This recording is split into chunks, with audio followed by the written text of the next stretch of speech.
Gene Simmons has always stood out as a rock icon whose life story grabs hold and doesn't let go. From humble beginnings marked by unimaginable hardship to becoming a force that redefined music and fame, his journey is one of survival, ambition, and raw emotion. But the latest revelations about him have stirred up feelings no one saw coming. Touching on the deepest parts of his past and present, let's dive into this incredible tale, exploring how a boy shaped by tragedy rose to shock the world time and again. His roots run deep into a history haunted by loss and resilience. Born in 1949 as K.M. Witz, he entered a world still reeling from war's horrors. His mother, a young Hungarian woman, had survived forced labor camps as a teen, toiling under armed guards while watching loved ones vanish forever, her own mother among them. Lost in the nightmare of gas chambers by war's end, she was barely 20, carrying invisible wounds that lingered in her quiet moments, her fierce protectiveness, and the tears that slipped out unbidden. She married a fellow survivor, and they sought a fresh start, relocating to a fledgling nation in 1947. Their son arrived 2 years later amid ongoing struggles. Life in their coastal town was tough. With money scarce and the family fracturing by the time he was 6, his father remained behind. Starting over, while his mother raised him alone, stitching clothes in dim factories, returning exhausted to meager meals of bread dipped in milk. Young Chaim pitched in, gathering wild berries to sell by the roadside, crafting a coat from a discarded blanket against the chill. These days forged in him a grit that never faded, teaching him to hustle and endure. Yet amid the hardship, a spark ignited. He mastered languages early: Hebrew, Hungarian, Turkish, picking them up like breaths. American comics captivated him, heroes soaring through panels, prompting him to teach himself English just to follow their adventures. In 1957, at 8 years old, his mother made a bold leap, packing their few belongings for New York City. The transition hit hard.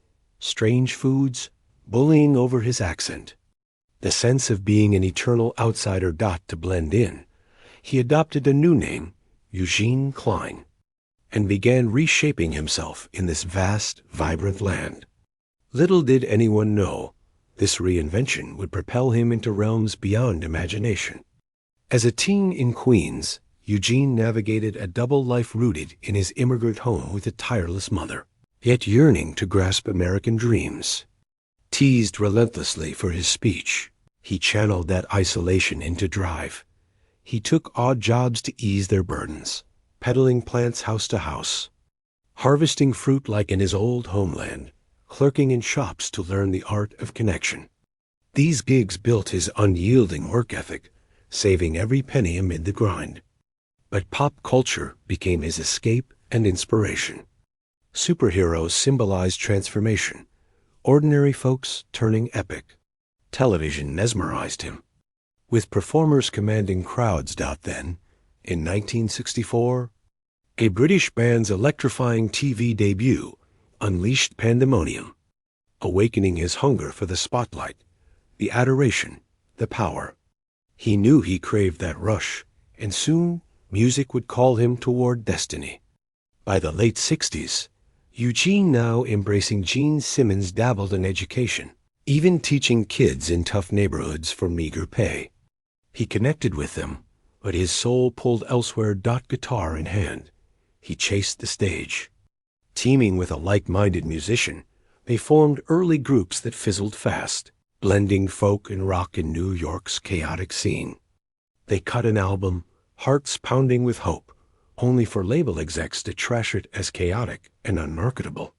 Shelved indefinitely, the blow crushed him, dreams teetering on the edge. But defeat only fueled his fire. Years on, as success dawned, he reclaimed those tapes at great cost, burying the misstep to protect his rising image. And in 1973, a radical transformation emerged. Tired of blending in, Gene and his crew reinvented rock with theatrical flair.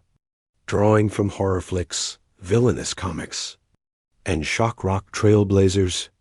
He crafted a demonic alter ego, face painted in stark black wings, spewing crimson, flames roaring from his mouth.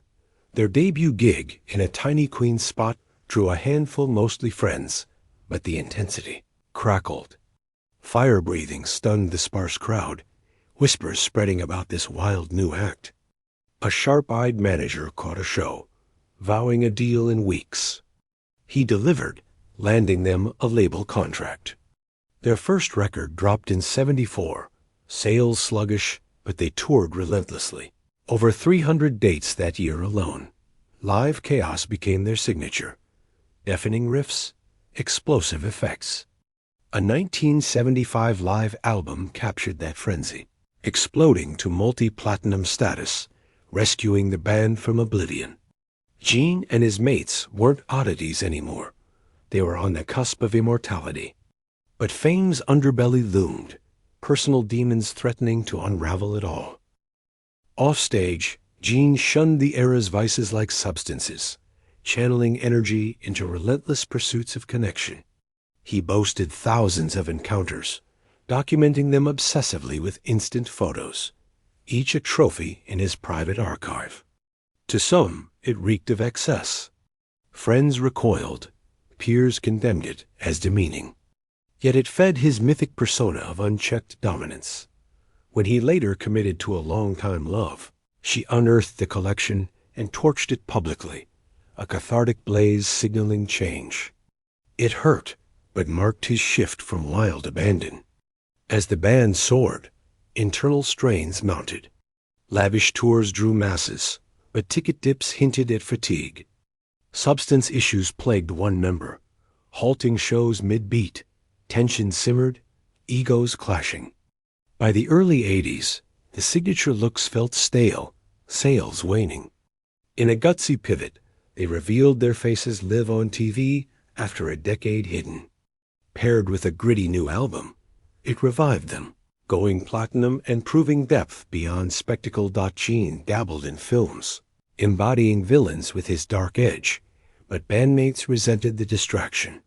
A softer hit ballad surprised charts, yet tragedy hit when a drummer succumbed to illness, shaking foundations. Gene's Hollywood pulls and personal scandals deepened divides. He'd infamously betrayed a famous partner for her close friend, sparking tabloid fury and lasting rifts. His absences fueled resentment. The group teetered. But amid chaos, Gene pivoted to empire building, branding everything imaginable: toys, games, even unconventional items like protective gear or final resting boxes. Deals raked in billions, his savvy turning art into industry. He ventured into eateries, rare releases, wellness products, sports teams stretching boundaries, sometimes controversially, like claiming a universal rock gesture as his own, only to backpedal amid backlash. If this story touches your heart, please share it. Reality TV pulled back the curtain in 2006, showcasing home life with his partner and kids. Humorous, heartfelt glimpses contrasting his stage beast. Conflicts over past infidelities boiled over, culminating in a long-delayed proposal after nearly 3 decades. Their wedding, aired for all, celebrated commitment. Earning those old photos sealed renewal. The series ran strong, humanizing the icon. Then, in 2018, profound loss struck. His mother, the Holocaust survivor who'd instilled his unbreakable spirit, passed at 93. In rare vulnerability, he shared tributes online, calling her his guiding light, urging others to honor their own. Grief peeled away the bravado, revealing a devoted son.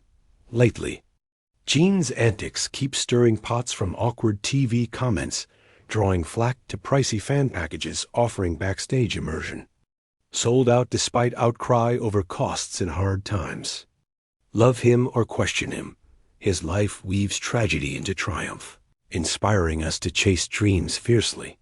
If this moved you, hit like, subscribe, and share to spread the inspiration.